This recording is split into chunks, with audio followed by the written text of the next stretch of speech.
latest from BYD, and it's also the most expensive BYD available here in our market. So what is it about the Sealion 7 that makes it tick? Well, I've had a good chance to spend some time with the car, and I can tell you, here are the 7 things you need to know about the Sealion 7. It's a good-looking car, yes, good proportions, nicely finished, menacing face, it gets a lot of attention. Lots of people have been turning around and looking as I drove past in this thing. It's the rear, though, that really gets all my attention. Nice coupe roofline, it's a proper crossover and doesn't make any apologies for that. It's not trying to be a big hunky SUV. Beautiful taillight treatment, just like the Seal. Next on the list is the cabin's design. It's beautifully done. It's got all these lovely swooping surfaces. The material quality and the finish is also really excellent.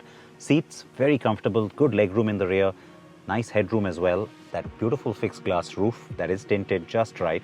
And then you've got this screen-like, well, it's like a light illumination or a light animation, in fact, because it keeps kind of moving around and complements the ambient lighting.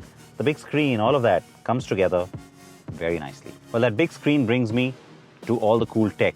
There is a lot on this car. You name it and it's there. It's got ADAS, it's got the virtual cluster, which, by the way, could have just been a little nicer in terms of its layout. I've always had this problem with BYD cars. It all looks very cluttered and kind of tiny, but you can customize it.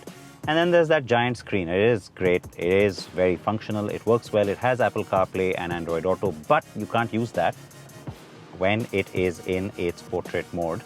Go figure, because, you know, lots of other manufacturers do have vertical versions of that layout. And then I have to say that while this is a nice party trick and you might want to be able to play around with it, there's no button on the steering wheel like on the Seal. To be able to do that, you've got to find that, which isn't very convenient. Well, the first time you or some of your passengers might have to look for it, but when you find it, it's a very cool door handle that's integrated into that design.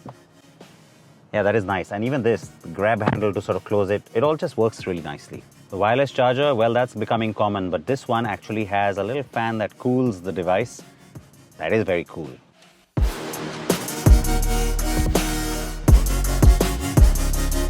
Big downside for me, though, unlike a lot of the other electrics, you can't customize the regen. There's just 2 versions of it, 2 modes, and neither of them gives you single pedal driving. I love single pedal driving personally. It really should have been on offer. It's a nice big battery, 82.56 kilowatt hour, and it gives you range that is also really impressive.